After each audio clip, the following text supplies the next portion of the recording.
All right, this is going to be my week 3 UFL power rankings. So let's get started here. Starting off at number 8 is going to be the Houston Roughnecks. They're 0-2 now. This week they lost 23-18 versus the Defenders. Their quarterback Jarrett Garantano did get injured early on, and Reed Sennett stepped in for him. But I actually think Reed Sennett did a pretty good job, and I think he did better than Garantano did in week 1 anyway. So I think that's actually, at least right now, it's looking to be a small quarterback upgrade there. You're obviously not, excited about the injury, but if that was what you needed to get Reed Sennett his fair chance here to start, then it's not the worst thing in the world. Um, they lost by only 5 points this time, put up 18 points. Definitely looked a lot better this week than they did last week. On the offensive side of the ball, TJ Pledger had 50 yards or 57 total yards. Kirk Merritt had almost 80 yards.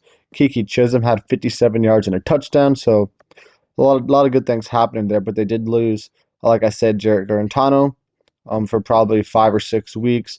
And then Kirk Merritt, who, like I said, had 79 yards receiving this week and was one of the better receivers in the league, probably a top 10 receiver in the league so far through 2 weeks. He did, I believe, fractured his wrist and is going to be out for the rest of the season. So definitely a bit of a blow there for a team that's already um, sitting at 0-2. Number 7 is going to be the Arlington Renegades. Again, are also 0-2 this week. They lost 27-24 versus the St. Louis Battlehawks, so they're going to be staying here at number 7, even though, again, kind of like the Roughnecks, I feel like they played a lot better in week 2 than they did in week 1. They put up 24 points, which is obviously an upgrade there. Quarterback Louis Perez looked amazing. He was 21 for 29, so it's over 70% completion for 233 yards and 1 touchdown. So he played really, really solid. Running back Davion Smith had 43 yards and a touchdown. Receivers Javonte Payton had 83 yards. Ty Vaughns had 58 yards. So I think they played a lot better on the offensive side of the ball, but unfortunately we're not able to come out of the game with a dub. But I still think Louis Perez is playing really solid, and I feel like this team um, stepped it up a lot offensively. Now they just got to figure out some other things on the defensive side of the ball because I believe they allowed 27 points um, or more in the first 2 weeks of this season, which is obviously not ideal. So they got to get some things figured out on that side of the ball. But I definitely think they still have a chance, to be fighting for the playoffs. But they're going to have to get some wins here in the next week because going 0-3, in a 10 week season is probably not going to be very good for your potential playoff outlook. Number 6 is going to be the DC Defenders, who are 1-1 now. They ended up winning this game against the Roughnecks this week, 23-18. Like I said with the Roughnecks looked a lot better on both sides of the ball this week than last week.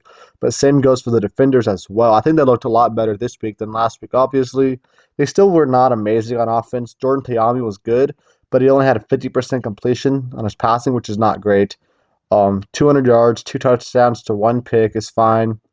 Um, Receiver Chris Rowland had over 50 yards receiving, so that was good there. But I still think Jordan Payami needs to get a little bit more consistent. He's fairly inefficient, averaging about 53% from completion rate right now. He just had a lot of different throws that were like overthrown or underthrown, just not the best throws this week. But I definitely think he still has the talent to be one of the top quarterbacks in this league. And certainly with the way they performed this week, they have a chance to be really, really good going forward. But I'm still a little bit concerned about their offense going forward. But their defense definitely stepped it up this week against the Roughnecks. Number 5 is going to be the Memphis Showboats, who are 1-1. So this week they lost 20-19 versus the San Antonio Brahmas.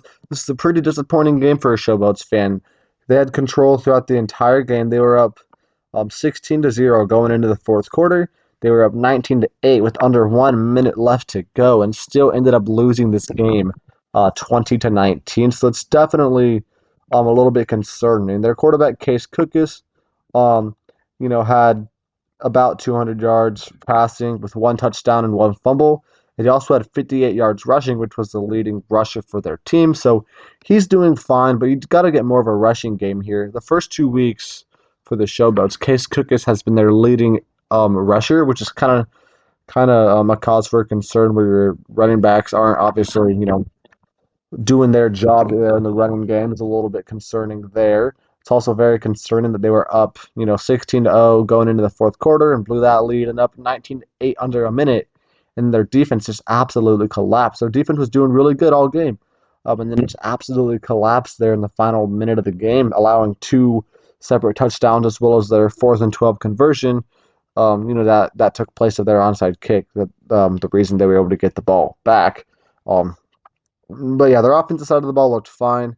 Jonathan Adams as well had 76 receiving yards, and David Davis had 58 yards and a touchdown. So I'm not really concerned about their offense at all. Mainly a little bit with their running game, but then their defense, just cannot have a collapse like it did this week. Number 4 is going to be the Michigan Panthers, who are the are 1-1 now. They lost this week. 20-13 versus the Birmingham Stallions, who have looked like one of the best teams in this league. So you're not really too upset about a 7-point loss. Your quarterback EJ Perry had over 200 yards with 1 touchdown to 1 fumble. Had 25 rushing yards as well. So he was pretty solid. Again this week. Receiver Marcus Sims had over 96 yards and a touchdown. So nearly 100 yards and a touchdown for your receiver. Obviously really, really good. I believe he had like a 76-yard touchdown catch. So that was obviously the majority of his work there. Also, linebacker Frank Ginda had 14 tackles this week, which is, I believe, a UFL high for the first 2 weeks of the season. And that's a lot of freaking tackles, man. But they also did lose wide receiver Devin Ross, who was a decent receiver for them. They lost him to the IR, and they're going to be out at least 5 games on the UFL IR. So that's already half the season now that he's going to be missing for you guys. It's a little bit concerning. It was also concerning that you only put up 13 points, which I felt like you only put up 18 points last week. So you're definitely one of the lower scoring UFL teams right now. You have yet to crack 20 points. But your defense has been solid, only allowing 16 and 20 points in your first 2 weeks. But I feel like your offense needs to step it up a little bit more if you guys want a chance to be able to make it to the postseason. Number 3 is going to be the St. Louis Battlehawks. So um, they're going to jump ahead of the Michigan Panthers right here because, they ended up winning this week, played really solid. They won their game 27-24 versus the Arlington Renegades. Their offense was a lot better this week than it was last week, and a lot of that is probably because of running back Mateo Durant. They did not have Mateo Durant in week 1, but this week in week 2, he went off for 104 yards and 1 touchdown. So obviously, was a key difference maker for their offense and especially their running game. So it opens a lot of things up for your passing game as well when your running game's going strong. And that led AJ McCarron to have about 250 passing yards with 2 passing touchdowns. And Marcel Aitman had 114 yards with 2 receiving touchdowns. And Darius Shepard had 9 receptions for 82 yards. So with the addition of Mateo Durant for this week, obviously their rushing game was a lot better, and it opened up their passing game even more, which allowed them to go from scoring only 16 points in week 1 to 27 points in week 2. But with Mateo Durant playing like that, this Battlehawks team, definitely is one step higher on the ladder here, looking like a much more competitive team than they were previous week. Number 2 is going to be the San Antonio Brahmas, staying at number 2. They're 2-0.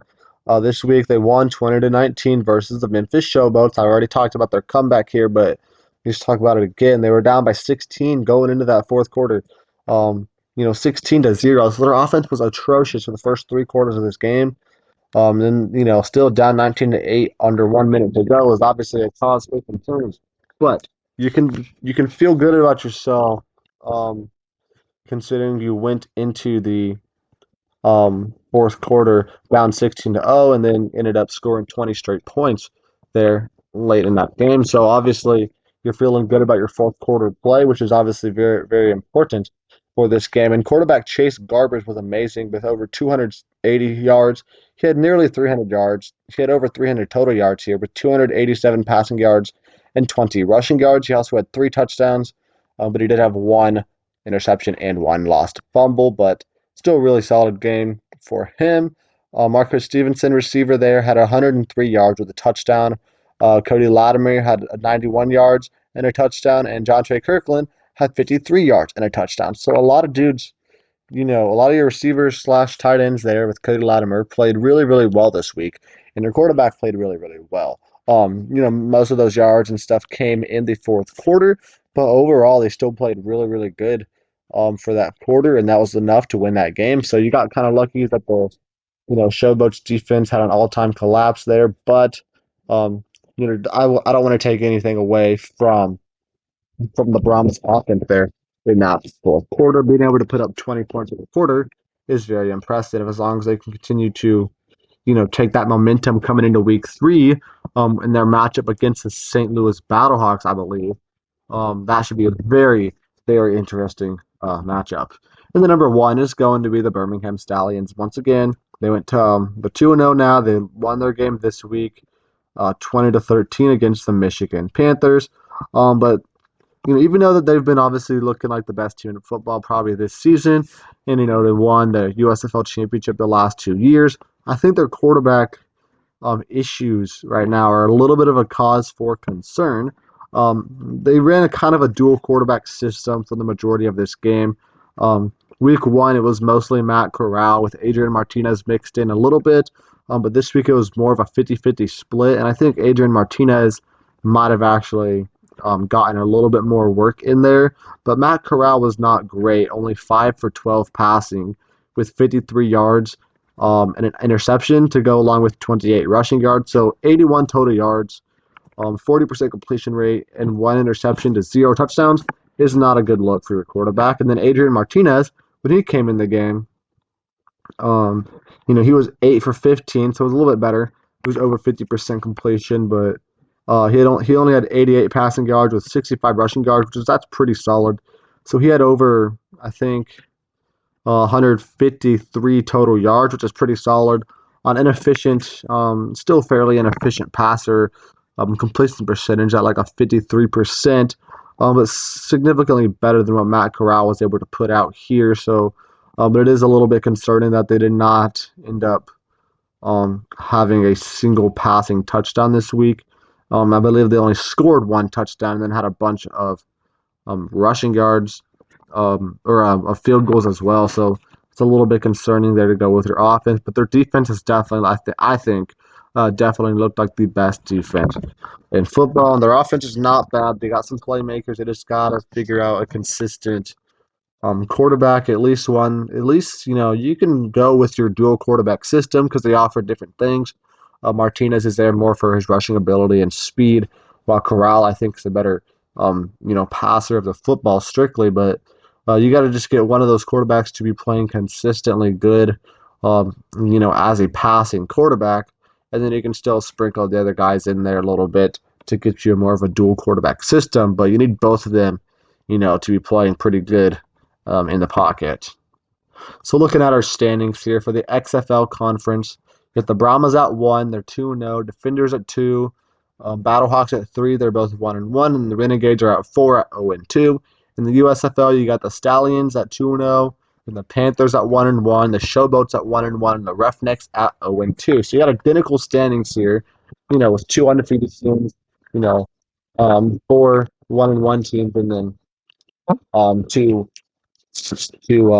teams without a single win yet. But it's kind of what you expect coming into this league, that they're going to be looking roughly the same both in both conferences. I do not expect us to have something like last season in the XFL, where we had a 4-6 team make the playoffs, while a 7-3 team ended up missing the playoffs. So I think it'll be interesting to see how that works out.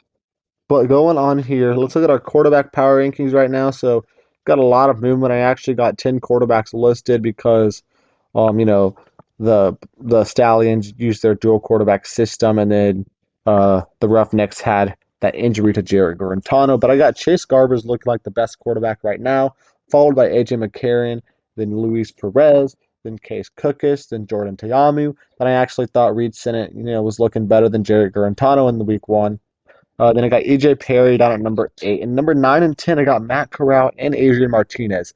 So the worst two quarterbacks so far this year, I believe, are both from the Birmingham Stallions, but I still feel like we've had solid quarterback play all season long. Just these two guys here, you know, are fairly inefficient passing the ball, which is definitely a concern. But I definitely have faith in those guys to still be playing really solid. I mean, it's obviously not been, a difference maker really for them in these games because they've still been able to come out on top. But yeah, those are my quarterback power rankings right now. Looking at our attendance for this week, um, starting off, we had the Brahmas at the Showboats in Liberty Stadium there in Memphis with roughly 8,800 fans in attendance. Renegades versus the St. Louis Battlehawks at St. Louis in the Dome there. I had upwards of 40,000 people, which is a new spring football, professional spring football record. And that's kind of what we expected coming out of St. Louis's home opener here. Then we had the Stallions versus the Panthers at Ford Field with only about 7,500 fans there, which is actually like 2,000 less than what the Panthers got at last week's home game. So that might be a little bit concerning there. Then we had the Roughnecks versus the Defenders at Audi Field with about 15,000 fans in attendance there, which is the second largest attendance this season. So we kind of expected, St. Louis to have a high number and DC to have, you know, a decently high number comparatively, and definitely expect them to have the second highest attendance rate out of all the teams this season.